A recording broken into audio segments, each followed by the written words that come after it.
साथियों, कैसे हो आप सब भी। उम्मीद करता हूँ सब बढ़िया होंगे, सबकी तैयारी बहुत अच्छी चल रही होगी। और ये आज हिस्ट्री का वीडियो है और मॉडर्न हिस्ट्री हम आज से शुरू कर रहे हैं। और जो आपकी एंशियंट हिस्ट्री है वो तो खैर चलती रहेगी, प्रारंभिक भारत का इतिहास। और साथ ही साथ यूरोपियों का आगमन हमारा चैप्टर है आज पहला। और इससे पहले के वीडियो आपको प्लेलिस्ट में मिल जाएंगे। हिस्ट्री नाम का आपको प्लेलिस्ट आपको मिलेगी, वहाँ पे देख लीजिएगा सारे वीडियो। और हिंदी ग्रामर नाम से प्लेलिस्ट है, पॉलिटी के पॉलिटी नाम से बाकी वीडियो आप जाके देख सकते हैं। उत्तराखंड की पूरी परीक्षा हमारी वहाँ पे अपलोड है। और तो वीडियो को लाइक कर दीजिएगा, चैनल को सब्सक्राइब कर दीजिएगा जो नए साथी हैं हमारे। तो स्टार्ट करते हैं आज का हम पहला क्वेश्चन, जो कि है हमारा यूरोपियों का जो आगमन है उससे संबंधित स्थापना वर्ष से इसमें कंपनी होगी। तो देखते हैं, पहला है हमारा पुर्तगाली ईस्ट इंडिया कंपनी की स्थापना कब हुई थी? 1498। ब्रिटिश ईस्ट इंडिया कंपनी की स्थापना हुई थी 1600 में। और उसमें अगर रानी कभी कभार एग्जाम में पूछ लिया जाता है तो वो थी एलिजाबेथ फर्स्ट। उसके बाद कौन राजा आए थे? 1603 में कौन बने थे? उसके बाद जेम्स फर्स्ट बने थे। ठीक है। फिर उन्होंने जो कंपनी के जो अधिकार थे पहले वो 15 वर्ष के दिए थे एलिजाबेथ फर्स्ट ने, जो व्यापारिक अधिकार थे। फिर जेम्स फर्स्ट ने उसको अनलिमिटेड कर दिया था। ठीक है ना। और थर्ड बात करें तो डच ईस्ट इंडिया कंपनी की स्थापना कब हुई? 1602 में। फ्रेंच ईस्ट इंडिया कंपनी की स्थापना कब हुई? 1664 में। तो ये ईयर आपको याद रखने हैं, अलग अलग करके भी 4 क्वेश्चन भी यहाँ से बन सकते हैं आपके, है ना। तो हम यहाँ पे बात करते हैं, अगर पहली यूरोपीय कंपनी जो भारत में कौन कौन सी आई थी सबसे पहले, तो सबसे पहले आई थी आपकी पुर्तगाली। ठीक है, सबसे पहली आई थी पुर्तगाली। फिर आए थे आपके डच। फिर आए थे आपके ब्रिटिश यानी कि अंग्रेज। फिर आपके आए थे डेनिस। उसके बाद आए थे फ्रांसीसी। ठीक है, फिर आए थे आपके लास्ट में स्वीडिश। तो सबसे पहले पुर्तगाली, डच, ब्रिटिश, डेनिस, फ्रांसीसी और स्वीडिश, ये याद रखना है आपको। और कंपनियों का ईयर आपको यहाँ पे बता ही दिया है, तो इस हिसाब से इसका आपका जो ऑप्शन होगा पहला सही होगा। अब हमें बताना है कि भाई किसने अपना मुख्यालय कहाँ खोला था। तो पुर्तगाली ईस्ट इंडिया कंपनी की अगर बात करें तो उसने गोवा में खोला था। अच्छा, गोवा में इन्होंने खोला था, याद रखिएगा। पुर्तगाली जो थे 1961 तक गोवा में ही थे। 1961 में गोवा को पुर्तगालियों से ही आज़ाद किए कराया गया है ना। तो पुर्तगाली ऐसे तो सबसे पहले भारत में आए थे और सबसे बाद में पुर्तगाली ही भारत से गए हैं। ठीक है, अगला हम देखते हैं इसमें option, British east India company Calcutta में। ठीक है, अगला है हमारा डच ईस्ट इंडिया कंपनी का मुख्यालय नेगपट्टनम में। फ्रेंच ईस्ट इंडिया कंपनी का मुख्यालय पांडिचेरी में, जिसको अब पुदुचेरी के नाम से जाना जाता है। क्वेश्चन और आता है कि भाई फोर्ट विलियम किसने बनवाया था? तो अंग्रेजों ने बनवाया था। कहाँ बनाया था अंग्रेजों ने? यहीं कलकत्ता में बनवाया था। तो इसका आंसर है ऑप्शन बी। अगला क्वेश्चन है हमारा, तो इसमें ये सभी आए थे, पुर्तगाली आए थे, ब्रिटिश आए थे, डच आए थे, टेनिस आए थे, फ्रेंच आए थे, फ्लेंडर्स आए थे, स्वीडिश आए थे, सभी आए थे। तो इस क्वेश्चन का आपका जो आंसर होगा ऑप्शन डी होगा। अगला क्वेश्चन अगला है जो हमारा वह पुर्तगाली कौन था जिसने गोवा पर अधिकार कर लिया था? तो वो था अल्फांसो डी अल्बुकर्क, है ना। इसके बारे में थोड़ा सा जान लेते हैं कि ये कौन था। देखो, ये पुर्तगाल भारत का जो पुर्तगाल का जो वास्तविक संस्थापक था ना, पुर्तगाल का जो भारत में वास्तविक संस्थापक अगर पूछा जाएगा वास्तविक, तो उसका आंसर होगा अल्बुकर्क। ठीक है, लेकिन अगर पूछा जाएगा संस्थापक तो वो था फ्रांसीसी डी अल्मेडा। ठीक है, तो ये याद रखना। इसका जो टाइम पीरियड था वो था 1505 से 1509, यानी कि 4 साल रहा है ये। और इसका जो टाइम पीरियड था वो था 1509 से 1515 तक। किसका? अल्बुकर्क का। अच्छा, इन दोनों में जो मेन आपको देखने को मिलेगा, ये पूछा जाता है कि जो अल्मीडा था इसने कौन सी नीति अपनाई और अल्बुकर्क ने कौन सी नीति अपनाई। तो अल्मीडा की बात करें तो इसने वाटर पॉलिसी अपनाई। कौन सी water policy? Blue water policy. इसने क्या करा? ब्लू वाटर पॉलिसी किससे संबंधित थी? जो हिंद महासागर है ना, उस पर अल्मीडा ने क्या कर दिया था? कब्जा कर लिया था। ठीक है, और अगर बात करें इसकी, किसकी? अल्बुकर्क की, इसने विवाह नीति अपनाई। कौन सी नीति? विवाह नीति अपनाई थी इसने। ठीक है, ये इस तरीके से इसने विस्तार किया अपने साम्राज्य का। ठीक है, और इसने एक क्वेश्चन पूछा जाता है कि 3G नीति का पालन किसने किया था? तो वो अल्बुकर्क ही था जिसने 3G नीति का पालन किया। 3G से क्या, पहले में क्या था? गॉड, दूसरा जी से गोल्ड, और तीसरा जी से था ग्लोरी। ठीक है, तो ये था अल्बुकर्क के बारे में। आगे और भी क्वेश्चन और भी बातें बताते रहेंगे जो आते रहेंगी बीच में। भारत में ईस्ट इंडिया कंपनी का पहला गवर्नर कौन था? तो वॉरेन हेस्टिंग्स था, ऑप्शन सी। निम्नलिखित में से किस यूरोपियों ने भारत में सबसे पहले अपना व्यापार फैलाया? तो पुर्तगाली 1498 में पहुंच चुके थे भारत में। अच्छा, पुर्तगालियों ने अपनी जो कंपनी है वो 1498 में बनाई, और जो फैक्ट्री है अगर बात करेंगे तो फैक्ट्री पुर्तगालियों ने कहाँ खोली थी? कोचीन में खोली थी। कहाँ खोली थी? कोचीन में। कब खोली थी पहली फैक्ट्री? फैक्ट्री कोई इसमें कोई प्रोडक्शन नहीं होता था इनकी आपको दुर्ग कह सकते हो, जहाँ इन्होंने अपना पूरा खाना सब कुछ अपना पूरा बंदोबस्त कर रखा था रहने का उसका। तो वही था 1503। फैक्ट्री को कभी बार आपको दुर्ग भी आ सकता है ऑप्शन में। तो पुर्तगालियों की पहली फैक्ट्री कहाँ थी? कोचीन, दुर्ग कोचीन में, ठीक है, 1503 में। अगर अंग्रेज़ों की पूछी जाएगी तो याद रखना, अंग्रेज़ों की और फ्रांसीसियों की दोनों की सूरत में है पहली फैक्ट्री, ठीक है। वर्ष 1498 में वास्को डिगामा भारत में कहाँ होता था? तो कालीकट में होता था, और इसमें जमेरिन नाम का जो एक वो था वहाँ का उस समय का राजा, उसने इसका स्वागत किया था। वास्को डिगामा कहाँ का रहने वाला था? तो पुर्तगाल का रहने वाला था वास्को डिगामा, ठीक है। इसने कहते हैं कि इसने भारत की खोज करी थी। भारत की खोज तो क्या करी थी? भारत पहले से उपस्थित, पहले से तो भारत था ही, बस ये पहली बार यहाँ पहुँचा था, ठीक है ना। अगर बात करें कोलंबस, तो कोलंबस ने किसकी खोज करी? देखो क्वेश्चन इस तरीके से आता है, खोज करी, लेकिन खोज करी नहीं ना, पहले से जो चीज़ वहाँ पे थी वो बंदा बस पहली बार वहाँ पहुँचा है।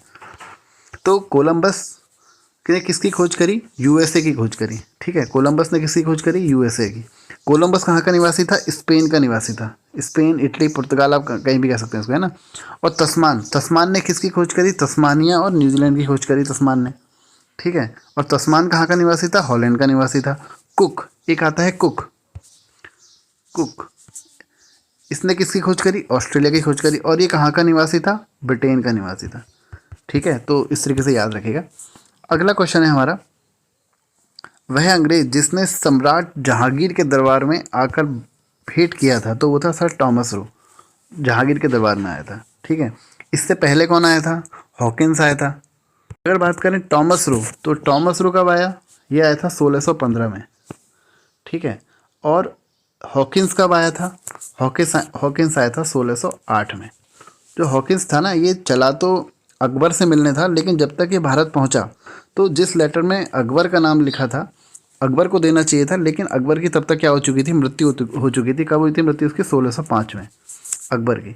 तो ये इसकी लेकिन मुलाकात किससे हुई?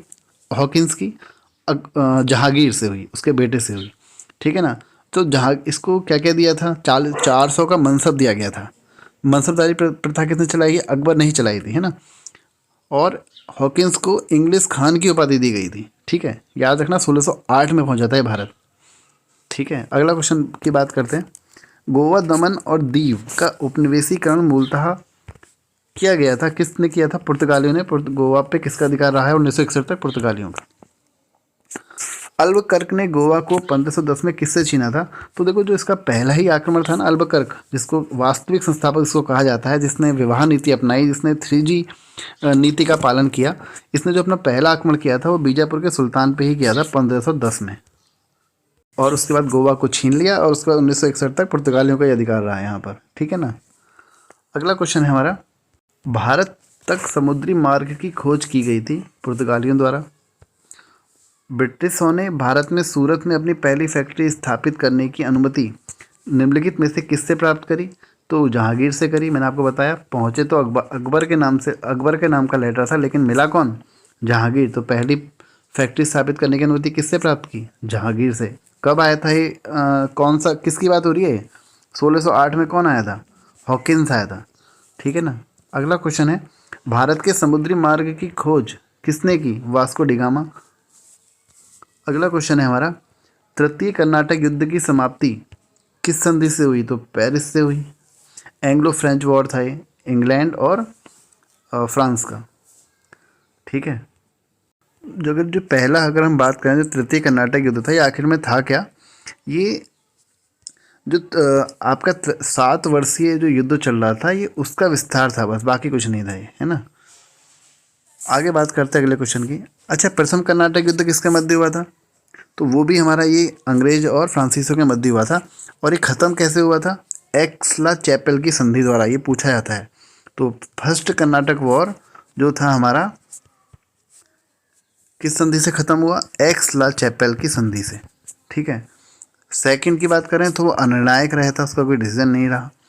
इसमें क्या हुआ था, हैदराबाद और कर्नाटक पर इन्होंने क्या कर लिया था, कब्जा कर लिया था। उत्तराधिकार का युद्ध था ये, ठीक है। और उसके बाद आपको पता है कि 1760 में कौन सा युद्ध हुआ, वांडीवास का युद्ध हुआ, जो ब्रिटिश और फ्रांस के मध्य हुआ, और इसमें ब्रिटिशियों ने फ्रांसीसियों को पूरी तरीके से हरा दिया। और ये अगर बात करें किसका काल था, ये भी एग्जाम में क्वेश्चन बना है, तो लुई 15वें का काल था, ठीक है। चलो फिर आगे बढ़ते हैं अगले क्वेश्चन की तरफ।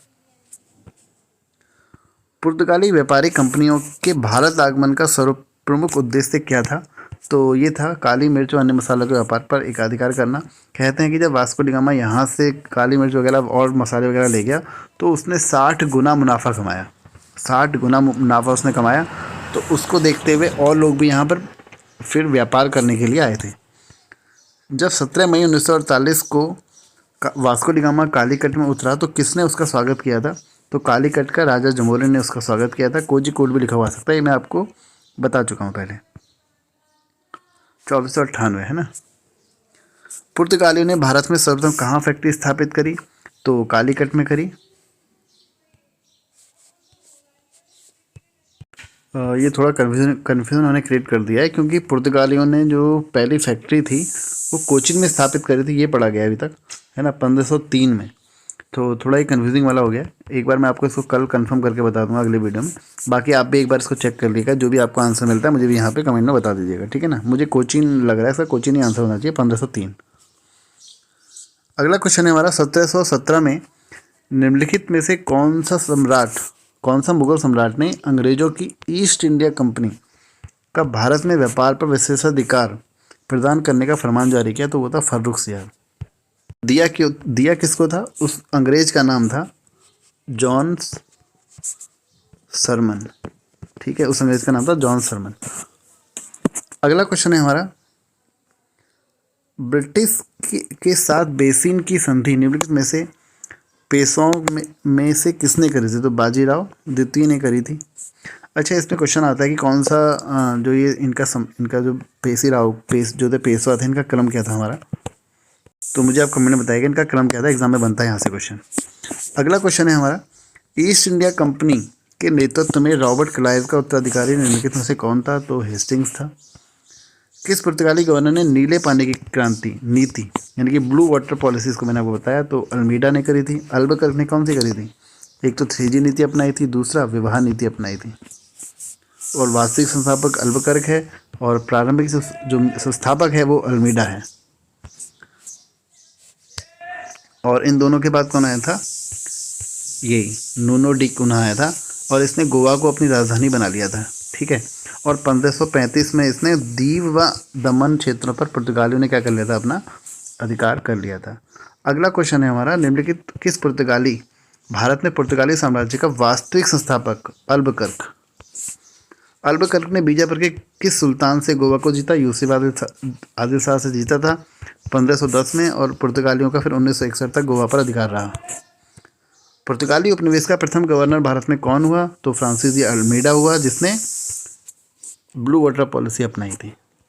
निम्नलिखित में से किस अंग्रेज ने पुर्तगालियों को स्वाली के स्थान पर हराया था, तो वो था थॉमस बेस्ट। तो अगला क्वेश्चन हमारा, प्रथम कर्नाटक युद्ध का तात्कालिक कारण क्या था। प्रथम कर्नाटक युद्ध कैसे समाप्त हुआ था, एक्स ला चैपेल की संधि द्वारा समाप्त हुआ था। और जिसका तात्कालिक कारण से पूछे जाते हैं, तात्कालिक कारण हर युद्ध के पूछे जाते हैं, तो वो था अंग्रेजों द्वारा फ्रांसीसी जहाज़ों का अधिग्रहण। किसे जहांगीर ने खान की उपाधि से सम्मानित किया, तो वो था कैप्टन हॉकिंस, जो कि 1608 में इसके दरबार में पहुंचा।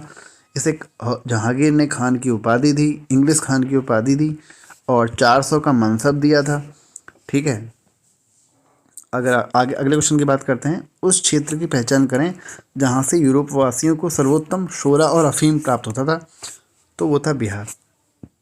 तो आज की वीडियो में इतना ही, बात करेंगे अगले वीडियो में। वीडियो को लाइक और चैनल को सब्सक्राइब जरूर करिएगा। Thank you.